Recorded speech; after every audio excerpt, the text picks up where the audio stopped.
The new Meat Eater Outdoor Cookbook Wild Game Recipes for the Grill, Smoker, Campfire, and Camp Stove is out on April 24th and is available for pre-order now. Here is your book for everything that's best cooked or eaten outside. From grilling to open fire cooking to Dutch ovens to smokers to barbecue to backpacking meals to how to pull off the perfect fish fry, with pit stops along the way for lessons about Ice Age cooking methods and the best 5 ways to construct a cooking fire you can be proud of. And of course, we're focusing on wild game and fish here with over 100 recipes, including stuffed venison burgers 3 ways, wild duck with ahi verde sauce, a jerky made with cola, a gin and tonic made with fire-charred lemons, and grilled frog legs made with a sticky sweet sauce. This ain't your normal cookbook, so be prepared to be surprised. Pre-order your copy now. For more info, visit themeateater.com. Hey, I'm Tyler. And I'm Tiny. And you're listening to The Element Podcast.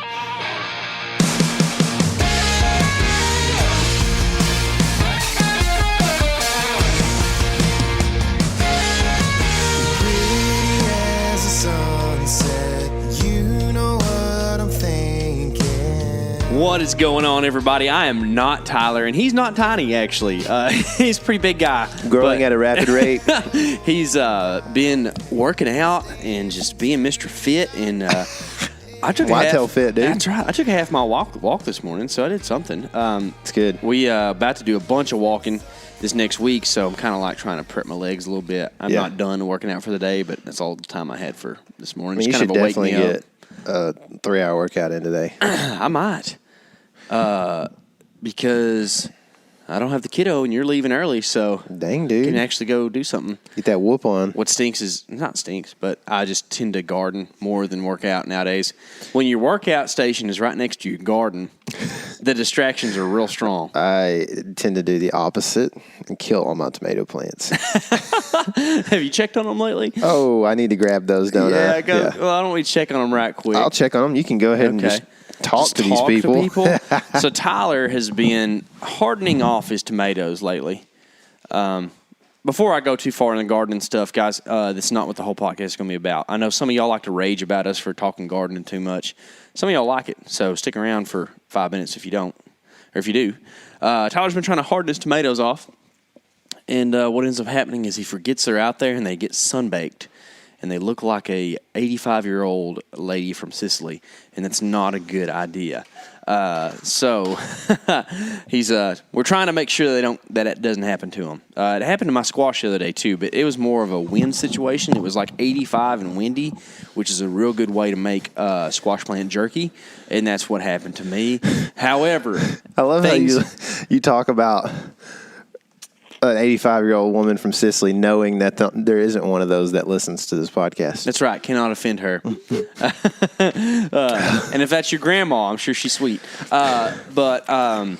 Sweet and leathery. It's going to be garden planting time real soon. We've got some stuff in right now. Pretty much all my potatoes are popping. I heard the other day that the dark nights of March is when your potatoes should poke through. When there's no moon, that's when it should start happening. Mine are not there yet, and guess what? Did you callus them up? You did? Yep. What's up with that? How deep did you bury them? Deep. That's probably why. That's okay. I don't know. We can talk potato tactics later. Yeah. But PTs. We have got a lot coming up. We're about to head to Tennessee to go turkey hunt with one Chadrick Rice of Cruiser Saddles. I don't imagine that we will kill a turkey out of a saddle. I'd like to catch a fish out of a saddle. I might do that, too. That would be pretty fun. Lean out over the lake and just make it happen. He's got a boat dock or something. I think his parents live on the lake. We could just, hang in the saddle right there out over and just, jig around. That'd be sweet, cool. Dude. Just pop them straight up like them South Pacific people that just whip those fish into the boats or whatever. I watched something like that. Like a reel or whatever. And people in South Asia fish with these long limber cane poles for huge fish. And it's like a real weird thing. You know what I'm talking about?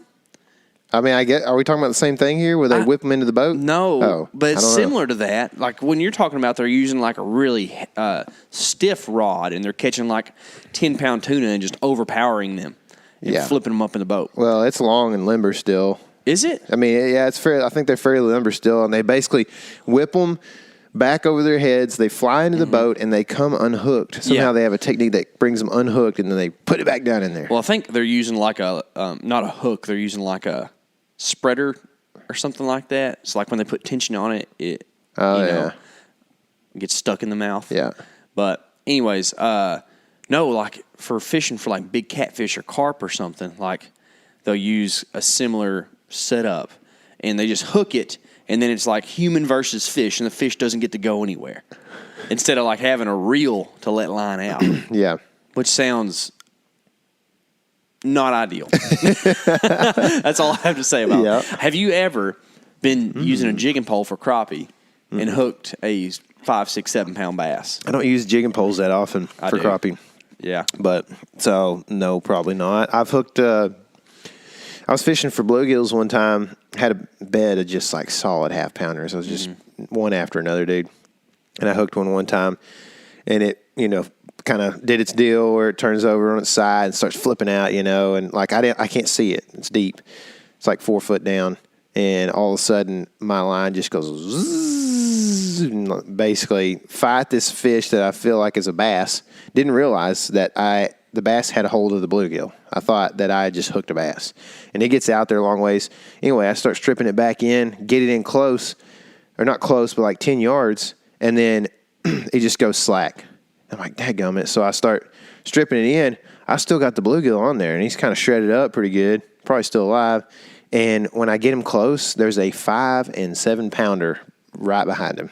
2 of them. Looking at him. Yeah. Ooh, ragers. Yep. This was like May, I think. And they were we had grass beds in there back in the day. It's cool. Yeah, and they were just fish everywhere. It was awesome. Yeah, it's fun. We've been doing some fishing. Yeah, we have. Interesting things can happen whenever you're fishing for small fish. Yeah. Because big fish are out there. They are. Yeah. We actually have been doing a lot of fishing for some small and big fish. Should we just let it out? Just let the cat out of the bag, all right, bro. guys. Here's what's happening. As Chadrick would say, it's like this. It's like this. We've produced some fishing videos that are actually pretty slick. We sat here and watched ourselves on a video that Tyler edited for like 27 minutes the other day, which sounds real conceited, but it was real interesting. It was. It wasn't because it was us. It was just because it's cool, man. The fish cool. Make it cool. The fish make it cool. That's right.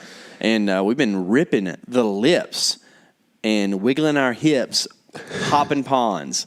So this series is going to be called Pond Hopping. Yep. And it's going to be a deal where, there's a lot of fishing stuff out there in this world where you got to have a big old boat and go do all this crazy stuff. Well, just a lot of us don't have that. So in true element fashion, we're doing things the poor boy way. It's similar to what we have done with the deer stuff. That's right. It's like run around, try to find permission. If you can find some public, do that too. And catch the biggest bass you can potentially catch, just like we go around and try to shoot the biggest bucks we can potentially shoot. Yeah. And that's what the fishing is, and that's what we've done. We've fished, we've pretty much, I think we've got about 2 episodes that are produced so far. One of them is pretty much ready to go and will be coming out soon. If not, I don't know for sure when this actually will air, but it may already be released by the time this podcast airs. It'll be the first episode. It's pretty cool. That was all private land stuff, and then we went and did some public land fishing the other day on a pond that was pretty cool too. Out, and it was actually really good, which is weird because the pond that we thought was going to be better wasn't. And that's the beauty of this thing, man. Is like it's kind of like running around getting permission on properties for deer hunting. Like sometimes it's just not a good place. Like it just doesn't turn out to be good. And sometimes it's better than you thought it was going to be. And that's what happened the other day. Like the first pond was better than we thought it would probably be.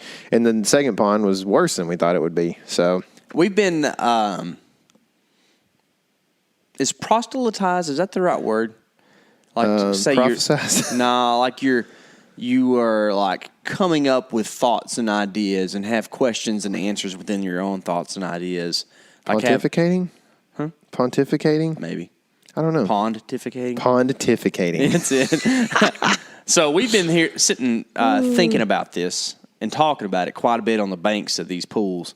In case y'all didn't know, we call them pools, but most of the world calls them a pond or what a else tank. can they be called, K.C.? Ponds, tanks. Pools, fishing holes, sloughs. I don't know. Maybe that's it. Lakes, depending on where you're at. Yeah. In Minnesota, they count every little tiny as a lake. That way they can get 10,000. Actually, there's a lot more than that up there, but either way. So all of those type things, right? So not a big body, not a reservoir. However, we were fishing next to a big body of water the other day in one of these pools or ponds, and then we went deeper to the other one that wasn't as good. So we've been talking about how do fish get in these pools, and in that instance, it would there's a correlation at least of the one that's closer to the lake has better fish in it. So is it a bird leg, fish egg type thing? I like it. That's it. Bird leg, fish egg. That's right. Because it's close to the lake. Is that why the fish are better there? I don't think so. I think in that situation, it's different. But it could be. Or is it because people are chunking them in there because it's close to the lake? Like they're seeding the pond. Maybe. The ponds were different, which is wild because the second one I would think would hold more bass. If I could have that on my property. Oh, my goodness, dude. Goodness. I mean, we did get a few bluegill bites. So we know there's bluegill in there. The water was super clear and deep. And I don't know. There had to, I mean, you have to think like there's probably a few bass that can bed up in those shallower areas. But overall, like for the amount of square footage that the lake is, there's not a whole lot of bedding habitat probably right in there. They can figure it out. They can figure it out. Yeah. So there should be bass in there. But we did not get a bite that we know of, really. I thought you hung one and he ran you up in the weeds. Dude, I have a feeling that what happened was a bluegill hit it, and I set the hook into a weed. But I don't know. I don't want to be the guy that's always like, oh, I got a bite. You know what I mean? Here's I like me and that guy. The hype man. That's right. I watched the Key and Peele episode the other day. the hype man that goes over the top or whatever. Yeah. Oh, so their skits are funny. They dude. are, man. You have been talking about this quite a bit, and it seems to be a true thing among like anybody who does pond management, is that you either have to manage for crappie or manage against them, one of the two. We never fished with, well, I threw a little crankbait a little bit, but that may or may not have caught one. But we never fished with crappie gear in that back pool. There's a chance that that thing's full of crappie. Yeah. And that's why there's not really any bass. It's true. Can you explain a little bit about what you know about why that's the case? From what I understand, and this is basically comes from a guy that we follow that I learned. I've heard it through my life, too. Okay. So, I mean, I haven't really thought about it much because I've never been much of a pond manager. Haven't ever had land really in a pond on it. So, but basically this guy's biologist, aquatic biologist, and he says that crappie pretty much, they grow fast and they eat pretty voraciously, which is weird to me because I don't feel like in the lake they do that except for during the spawn, when you put one on their head. But they apparently eat a lot of things that are in the same type of forage and like size of forage that bass would eat, I guess. And so they don't leave much room for bass. And what the issue with them getting big quick is that they are not forage species for very long also for the bass. So the bass can't eat them once they get to a certain size, especially if these are pond bass that are 2 to 4 pounds. You know, a big crappie's not going to fit in that fish's mouth. It's going to be a very short window. Yeah. So that's kind of the issue. And then those crappie proliferate, and it's just a cycle that the bass can't overcome, really. Yeah, I've heard that another, kind of along that line is that they get to that size quick, and then at that point in time, they are like, what's the right word here? They don't have much discretion in what they eat, so they just eat everything that they can, and it ends up being where not only are they eating like bass fry, but they're also eating like all of the invertebrates and stuff, to where there's just not much of anything in the pond except for crappie. So, and it just makes it kind of like a food desert for bass, pretty much, because those crappie can do that. And it's weird, like a crappie's made to not be eaten by a bass. Like they're wide for their weight, right? So like, except for the state record. Is it not wide for its weight? Well, I'm saying the state record bass. Oh, yeah. He could definitely eat a crappie. He might have. No, that's, yeah, for sure. But for like, you're saying like, I mean, a big bluegill is like 3/4 of a pound, right? And they're also made to not be eaten by bass, but a good-sized bass can fit that in his mouth. A big crappie is over 2 pounds. An average-sized crappie is probably a little bit over a pound. So, like, that fish is, for only being 1 pound, is like 6 or 8 inches wide. So, any way a bass puts his mouth on it, he can't really eat it very good. Yep. So, you know what's weird is that a snake will attempt some stuff like that. That's weird. Yeah. Like, I've seen some snakes. I shot a snake. So small. You think that's why? I think so. I saw a snake one time that had a ginormous catfish in its mouth. Like it was no way. And when I walked up on the snake, like it couldn't get the thing out of its mouth because it was just basically going to choke on it. And so I smoked it with a shotgun, which was weird too. What were you doing with a shotgun when snakes were out? It was at my dad's place, so I just ran up there and grabbed a shotgun, and he was still there because he had a giant catfish in his mouth. Couldn't go anywhere. That's right. So yeah, it's weird. So snakes are weird. They are, man. Creep me out. So you saw one yesterday. Yeah. We were pond hopping yesterday. Yep. And had a weird day. Yeah. Because we went to this place. I mean, this is another one of those pools. It was like, if I had that on my property, dadgummit. You know, lots of surface area. Somebody's coming in my house. Lots of surface area. Not a lot of depth, though, but pretty good. And then just no bigger fish, which is another problem with pond management. And we don't know that much about this stuff, right? But we do know that if a pool can and will get overpopulated with bass, unless there are external factors, right? That's a thing. Yeah. And then it will stunt the growth of the bass, and then you end up with a whole bunch of 1-pounders. Yeah. And that's what we were seeing. Yeah, maybe even less than that. Yeah. Weight-wise. They were all kind of thin in the back end a little bit. They didn't look bad, but they just were all, maxed out pretty much with their food capacity. So, yeah, that's what we ended up doing. But we've caught some pretty big bass in this series already. We've only fished 4 pools. Some of the most entertaining bed fishing I've done has been this pool bed fishing. Yeah, there's some cool stuff. I caught what may be my biggest fly rod bass. So that's going to be in this first episode. You get to see it. Pretty cool stuff. Our boy Chris Webb came out, filmed some stuff for us, and also brought his fly rod out because he's trying to get into that.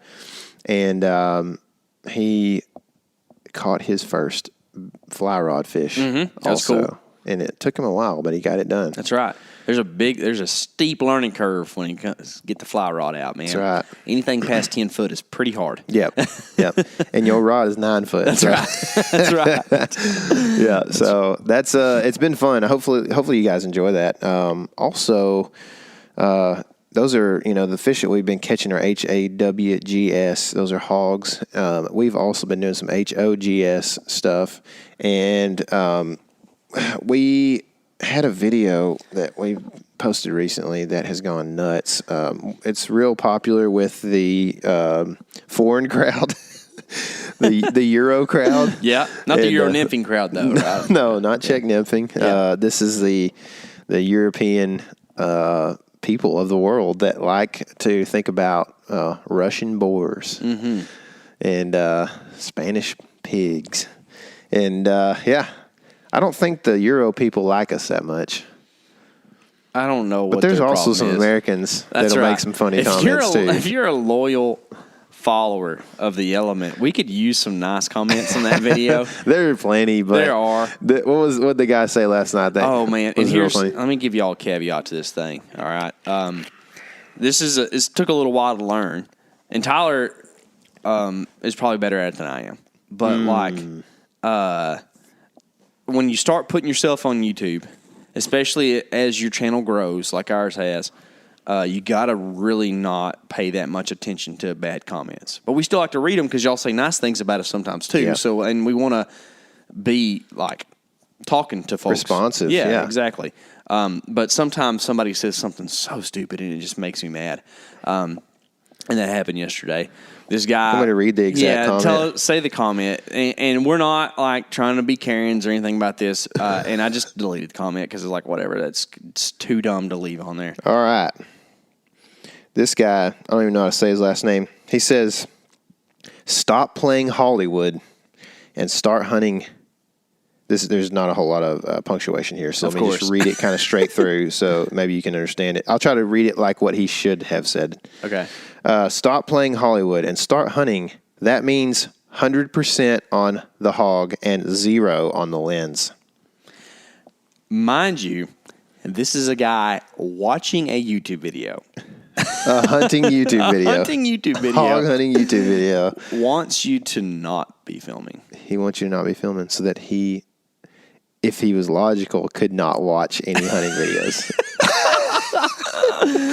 Oh, man. It's, I told Tyler last night, I was like, I almost decided to let this guy know how smooth his brain is, but I just decided to delete the comment anyway. So. I think that, I don't think that I'm better at it than you are. I definitely am very experienced because we had... You've been raged a little more We had a video... Well, first of all, this video I get raged in the whole time because I'm wearing a blue shirt pig hunting, which shows you, like, that we're just out here doing this whenever we can, right? Mm-hmm. It's not... we're not putting on, first light to go pig hunting every time. Yeah. Sometimes, like, it's just... Well, I was working today, and I got in my truck and took my bow and went before it got dark, Opportunistic hunting. 0% on the lens. That's right. And I'm going to have to start saying that. 0% on the lens, K.C. That's why we have interns. So, anyway, I got raged first and foremost, pretty much, within the Element channel for the Frankenstein video, which is also known as the oldest buck ever video. It's the oldest buck I've ever shot. And it was our first, like, viral encounter on our channel where, like, we had... This is the weirdest thing. When we were a tiny channel at the time, really. This is, like, 2019 in November. I released this video 10 months prior, and it had, like, 1,800 views. And then... in November, in like 3 weeks, it got 100,000 views. And like the comments were bad because I don't know. I felt like I tried to do justice to this deer, this video. It meant a lot to me to be able to take the deer and to kind of like, and he died quick. Like there was no sign of struggle or nothing. It was a liver shot. He died quick and was eaten whole that night in about... I don't know. I basically was back out there in like 10 hours or something like that. And, I'm not going to go through the whole story because I've done that. But there was a special circumstances that led me to believe that I should let him chill because I didn't want to go out there and spook him in the middle of the dark and him get off the property, right? Because I knew basically where he's going to be. Well, he got eaten like... I'm talking every ounce of meat from the base of the skull down to the tail by coyotes that night. And like I said, he was just laying there like he hadn't moved 1 ounce. So, I mean, he died quick. But, dude, people do not like seeing that recovery scene where... Well, the problem with the whole thing is that this was long before you and I could just follow each other around all the time and film. So you're self-filming from the ground... and I'm not there to help you with this. Oh, yeah. And we had some camera issues where the thing timed out on you or whatever. Yep. So pretty much your first shot on the deer, you had it framed up, but it didn't get filmed. Mm-hmm. So the first shot that is shown in the video... I had the GoPro on, right? Yeah. I don't even remember how it goes Yeah, now. you had the GoPro on, but people just can't figure that stuff out, man. So, like, the first shot that's on film is your follow-up when the deer's clearly out there hurt, right? And you're trying to finish him off. Yeah. And people are thinking that you took a 80-yard shot as your first shot on a deer. And, yeah, it's just and we had been, like, running all across the states, basically, and I didn't have my bottom pin, whatever it was broken off, basically.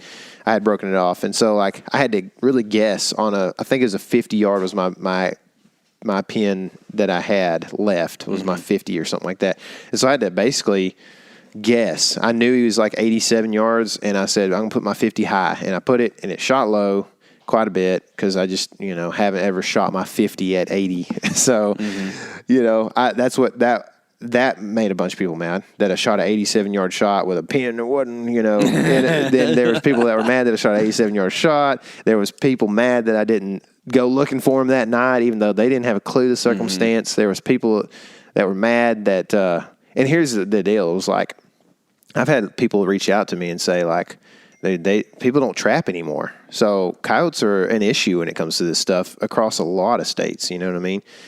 And so it was one of those deals. But anyway, I got so many rager comments, dude. And this was our first encounter with it, and I just didn't handle it all very well.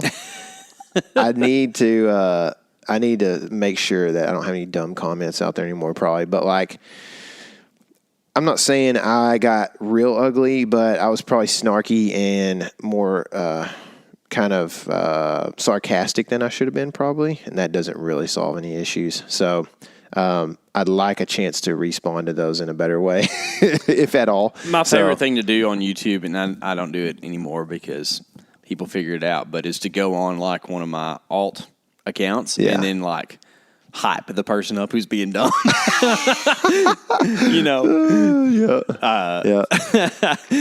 Like the thing to say, like I would get on and say, like, yeah, man, I don't know why these guys are even filming this stuff, or whatever. yeah. Kind of make that guy think. Yeah. I think that happened one time. I was thinking about this. It confused one guy, I think, one time, like when he was like, hold on, who's this guy that's with me on this side? Is he actually with me on this side or is he not? Yeah.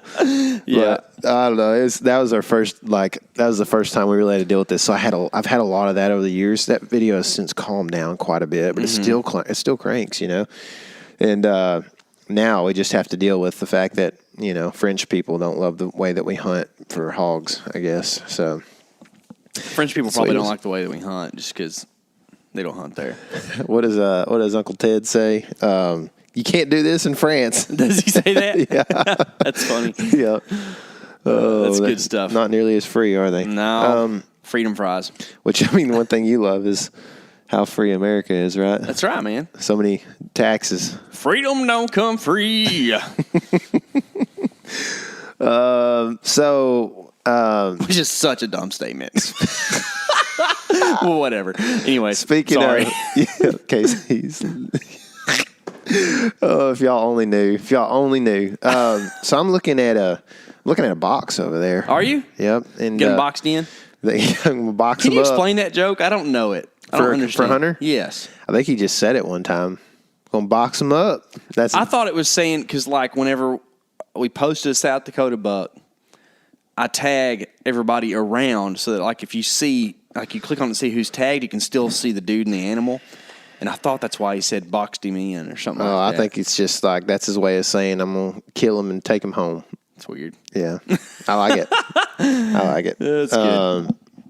Anyway, we got some new bows. And so you're telling me you're not going to have a problem with broken off pins and old junky equipment and stuff this year?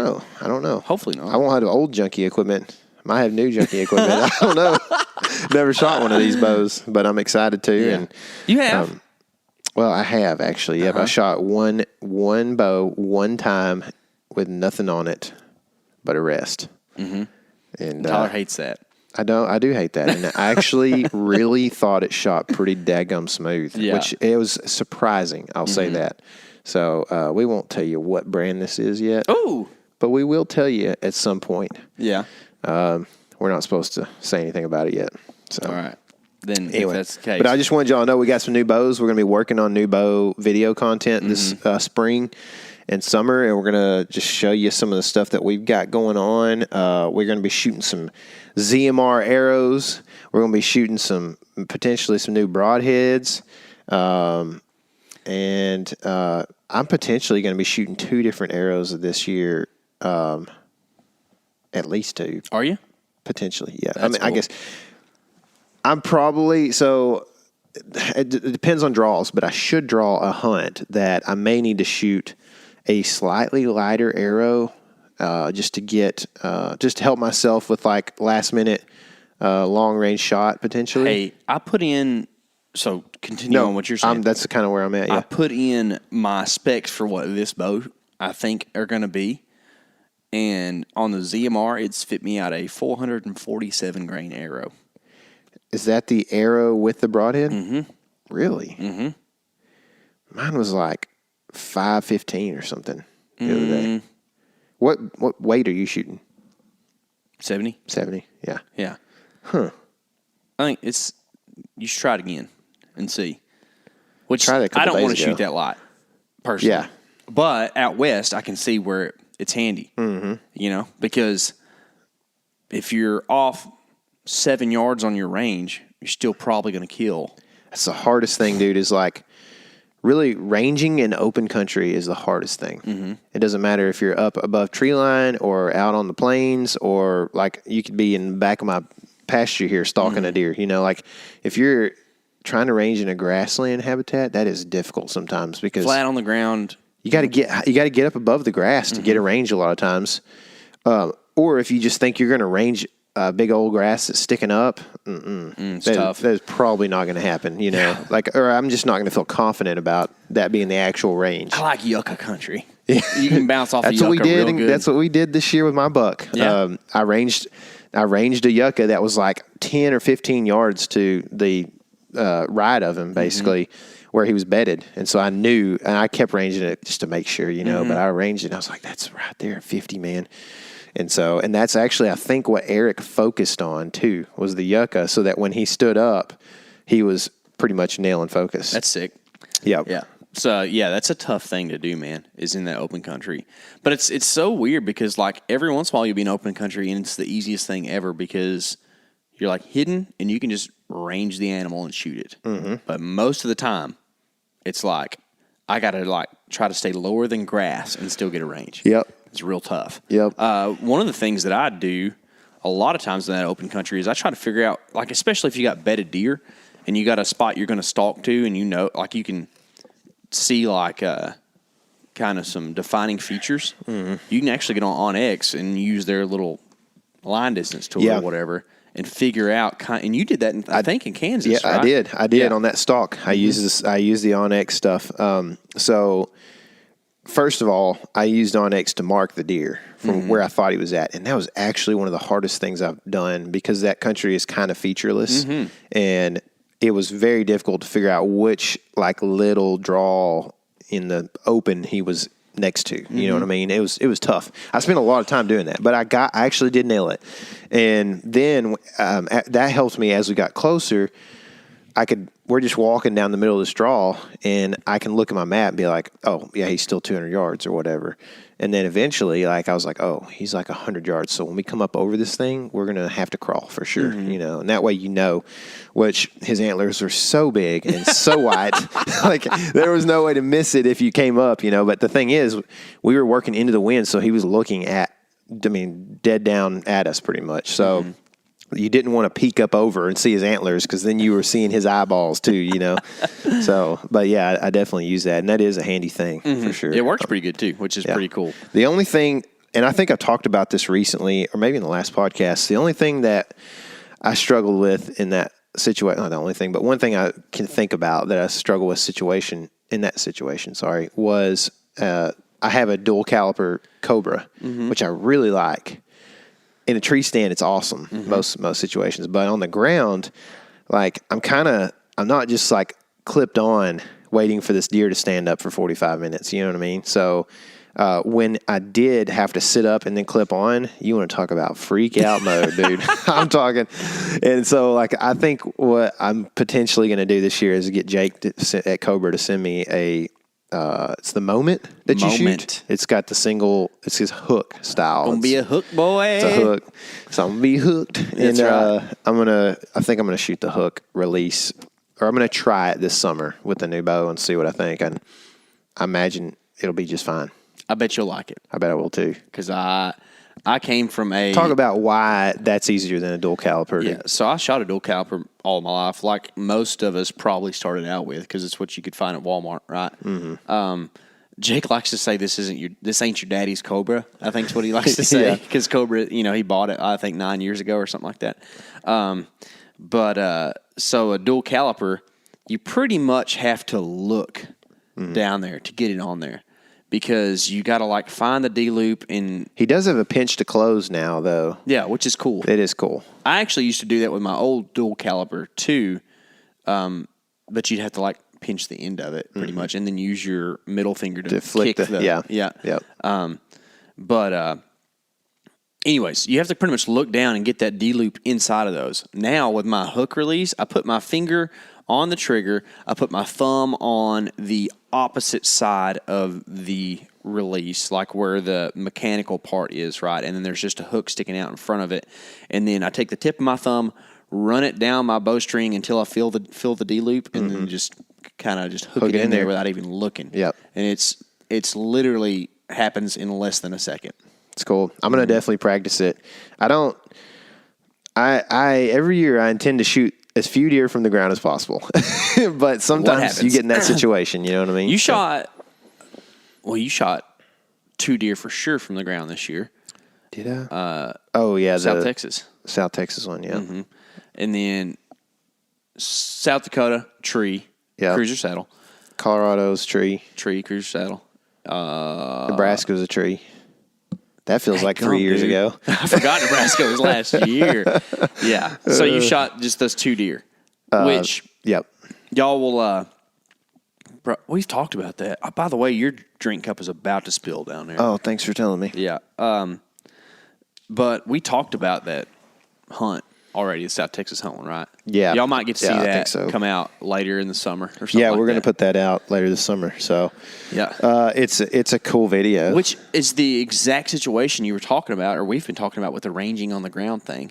Yep. Is that you had a difficult time with that there? I had to. I mean, I basically had to expose myself to that deer for me to range him or where he's coming through, and he saw me, which ultimately led to him being on edge.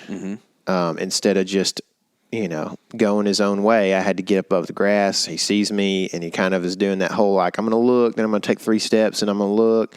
And finally, he took some steps. I drew, and then he looks over at me because he knows that something's there, and I shoot, and it hits high. It killed him. There's no doubt. It was in there. I thought we were going to find him. The rain was you an had torrential issue. downpour soon after that, right? Yeah, but he definitely jumped string, and I also probably misjudged him by about 5 yards.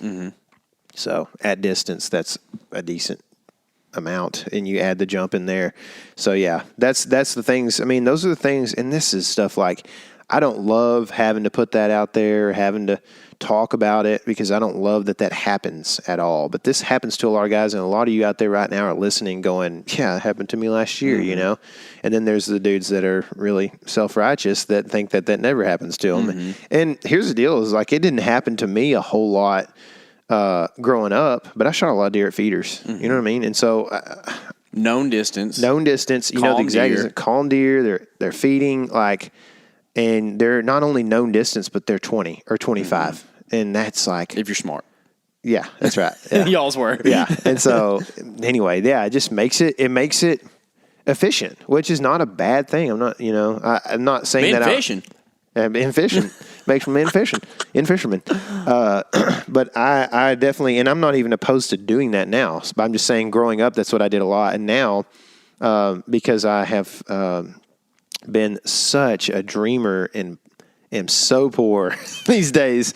I'm having to chase deer across wide open public ground just to get a chance to kill some deer instead of just getting a lease. You know, Money poor and buck rich. That's right. That's right, man. Money poor, buck rich. If I was money rich, I could be buck rich too, though. That's true. So. Finding a way to be buck rich despite being money poor. That's what we do. Yeah. So, yeah. But anyway, I'm kind of looking forward to tinkering with some stuff a little bit just to fine tune what I've got going on this year as far as like the bow setup goes, the archery stuff, and potentially, you know, hyping about some tags and stuff. I know you got a tag in the mail the other day. I did get a tag in the mail.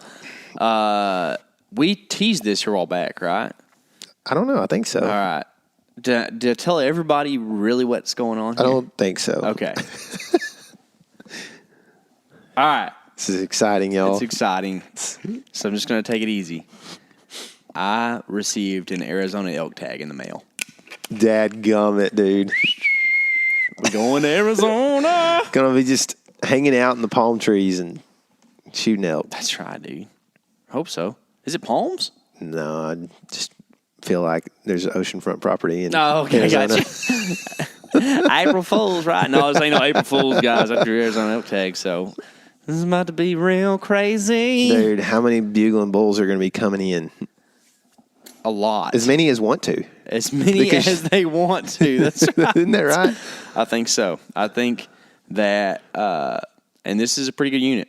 Mm-hmm. Like, this ain't like I drew a stupid unit, right? Yeah. Like, this is a good spot. Yep. So, pretty excited about it. Yep. Going to make some elk hair caddis. Maybe.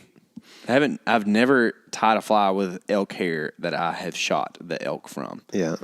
Might need to do that one of these days. Be cool.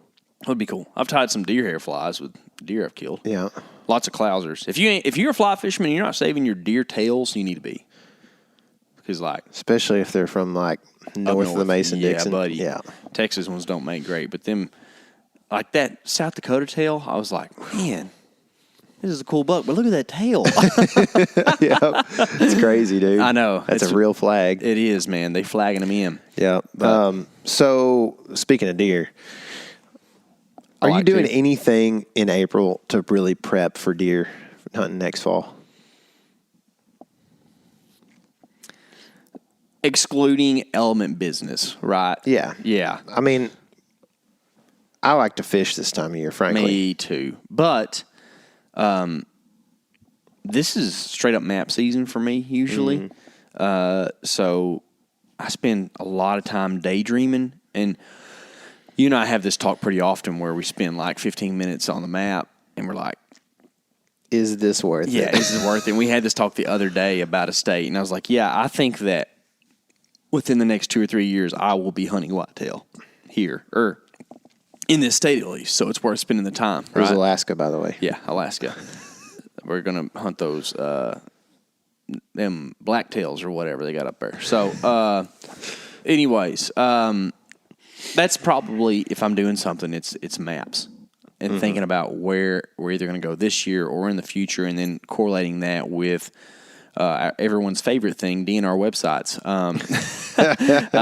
And outside of that, there's a little bit of gear stuff, thinking about like what, outerwear pieces I might need, or boots, or really right now, I probably can't say that. Some people we work with are going to come out with some cool stuff, and been thinking about that. But really, gear and maps, probably. I'm tired of these companies that won't let us talk about anything. I know. Just come out with it already. Come on. I know it. I know it. Oh, by the way, I've been having some conversations with a company. Like between two ferns? Those kind of conversations? Conversations? Conversations. Yeah, conversations. Yeah, conversations. I thought you were going to say between two skater shoes. Conversations. But conversations. So. Conifer Aniston. That's right.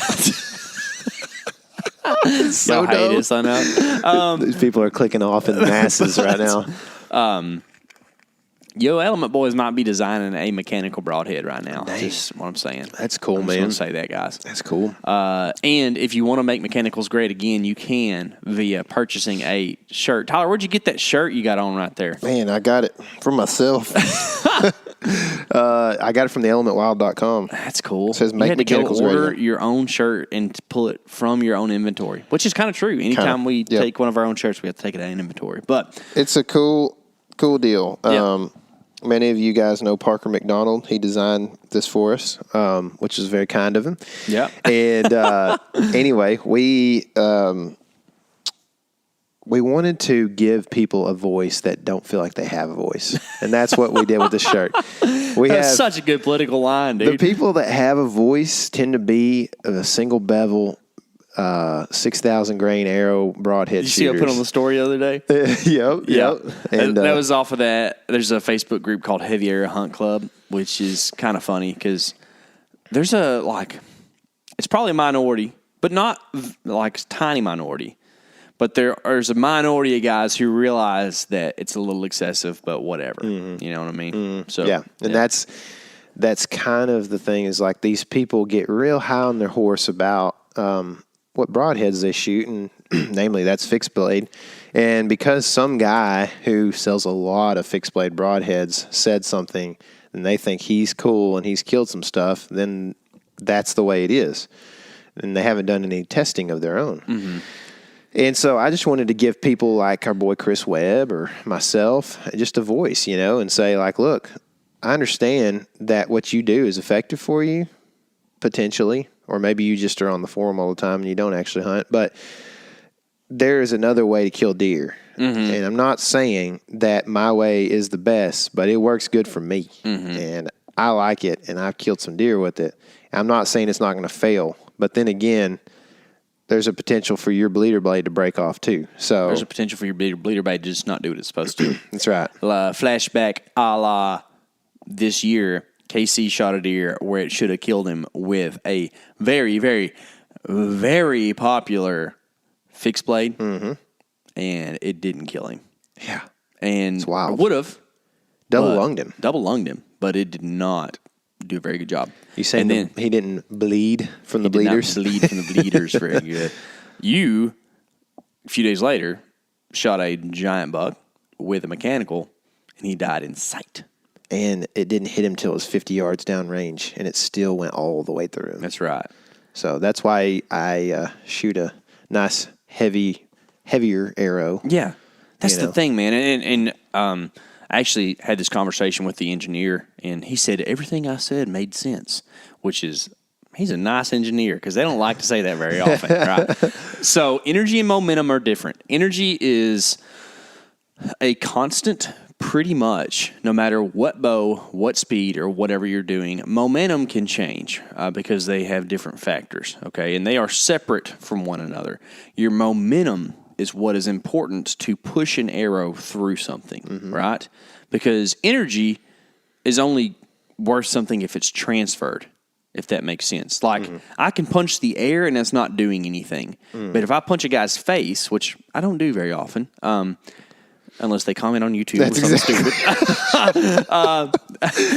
then, like, the energy transfer is what's doing the deed, mm-hmm. right? And with guns, you're looking for energy transfer with bullets, right? Mm-hmm. With arrows, you're not looking for energy transfer. You want that thing to pass through. So momentum is what is important. If you shoot a high momentum setup, which I can't remember the formula, right? But a heavy arrow shot out of a high poundage bow. E equals MC squared, I don't think that's momentum. That's Einstein's theory of relativity. But anyways, a high momentum arrow will, by all means, put a gigantic broadhead through a gigantic animal. No problem. Now, is there a law of diminishing returns? There is, I'm sure. Isaac seems to think it's at 550 grains out of a modern compound bow shot at 70 pounds. Mm-hmm. I don't know for sure because I have not experimented enough. So here's the thing with what we do, guys. From about September 1 till December 31, maybe even the end of January, I'm doing zero experimentation. Yeah. Because we are hunting and killing. And I ain't got time to be like, oh, let me just change my sight tape and go to a 25 grain less arrow and see what happens, right? I need to find what works and shoot it. So this year, I shot 600 grains, fixed blades and mechanicals. I guess I did do a little experimenting, but it wasn't with weights, right? So, and a well-tuned bow. And my most lethal setup was mechanicals on the front end of a 600 grain arrow. I don't know the difference, subtract 50 grains, like what that would have done to animals. Yeah. Probably would have killed them dead too. But I don't know how much difference. I like that 550 grain spot, but I really like how quiet and how stable how quiet my bow was and how stable my arrow was at the 600 grain range. So, I don't know. Remains to be seen. Yeah. Either way, there is not a diminishing return on if you can punch an arrow all the way through something and have a broadhead that remains mechanically sound. If you can get a 6-inch cut, shoot a 6-inch cut. Yeah. Because guess what? The thing's going to die quicker, which is what we're trying to do, right? Yeah. You're trying to be, dare I say, ethical. Yeah. Right? So you don't just put a little hole in a chicken's neck. That's cut right. that sucker off. That's right. Hit it with a water bottle.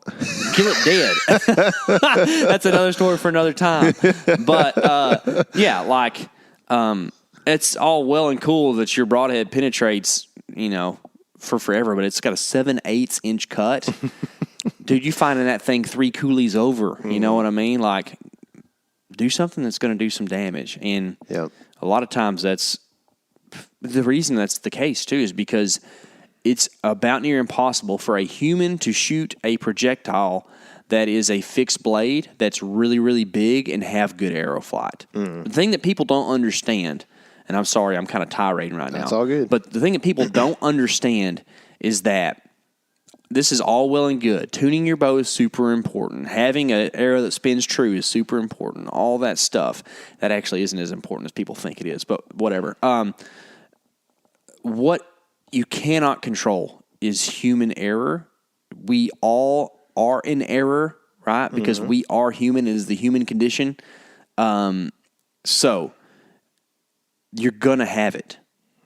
Why not, if you can be as lethal as possible, take some of that out by putting a broadhead on that is so much easier to tune. That is a mechanical broadhead. It's not so dependent on the way you hold the bow. That's right. The way you pull the trigger. Yeah. All the different factors that you can mess up. Yeah. All that Because stuff. I can promise you, dude, when I set up to shoot that deer at 50, there was about 2 things going through my mind. One of them was get this dadgum release clipped on the D-loop. And the other was like, is he looking at me? And, how much time do I have? And that was pretty much like the 2 things I was thinking is like, get this thing on there, get back, and if I have time, try to settle the pin. There was no, I'm trying to settle the pin. There was no make sure my form's good, and I look up at my cam and see if it's torqued or, whatever, leaning or whatever. No, there was none of that. And so that's from the ground. Now, out of a saddle, it's the same deal. Like, you're trying to hide from that deer until you can get fully drawn on him, and then you peek out and shoot him. And, like, you're leaning, no telling which direction.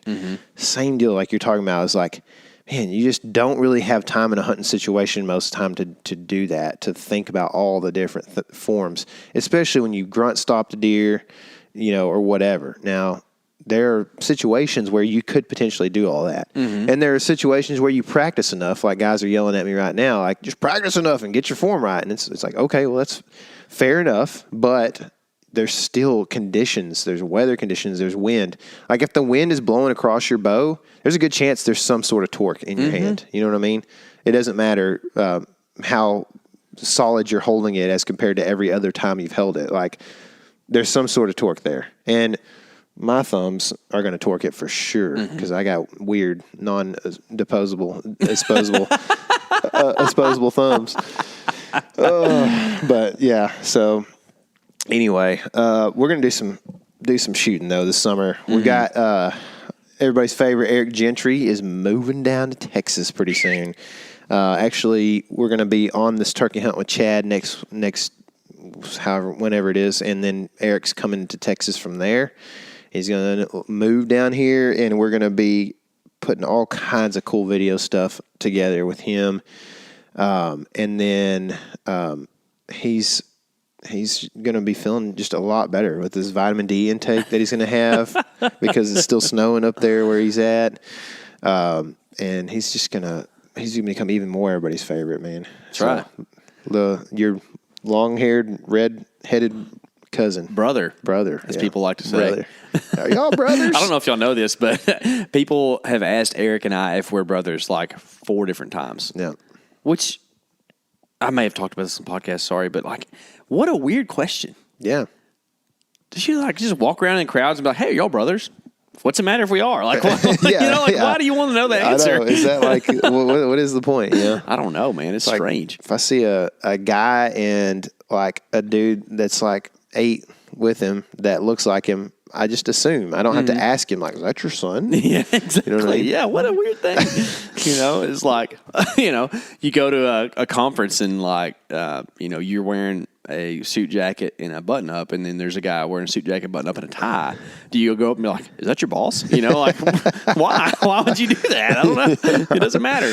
Yeah. Such a strange thing. It is strange. So coming up for us, we've been preparing very little for deer hunting, as you can see. We do a little map scouting. We're going to pull some trail cameras here soon and kind of get them back in decent condition. We've been shooting hogs, which is kind of preparation in a way for shooting. And then what we really have coming up, though, is a lot of fishing, I think. We're pretty excited about this pond hopping series because it's super fun for us and hopefully something you guys will like. And then also, we bought something that could potentially help us do some pretty sick stuff. I'm so excited. We bought a boat. Dadgummit! And it's like not many boats you've ever seen. It is quite a different boat, and we'll have to, post some stuff with the boat here soon. Mm-hmm. It's a DIY boat for sure. For sure. We did not go out and buy what's the big Ranger, Eagle. right? Oh, yeah. Or we didn't go buy a gator tail. None of that. Yep. It's its own thing. It is, and you guys will have to see. We're not even going to explain it to you, but it's small. It travels. It's got a trailer. It's got a motor, and it's going to be really cool. We're going to do some river fishing, I think, in it this summer. So you'll see it then, and we're real excited about it. But anyway, anything else you want to talk about? No, man. I'm right. just kind of hype right now, I'll tell you the truth. Me too. Started this podcast a little bit on the chill side, but now I'm like, let's go. Yep. Apparently we just both got a text message from somebody. Chadwick Rice. We got to coordinate some turkey stuff with Chad. That's right. I talked to Dudley Phelps this morning for a second. He said that the Morel should be going insane in Tennessee next week. Really? So, yep. I hope you have fun turkey hunting. Because I'm all about it. We're going to... We need a turkey morel smallmouth bass fillet dinner. That's right, dude. Gummit, that sounds good. Oh, all right. Let's do that thing. Okay. Y'all remember, get out there and do whatever you can to have a little fun. Take care of your family this time of year because this fall is going to be crazy, and y'all know you want to do everything you can then. So remember that, and remember, this is your element. Live in it.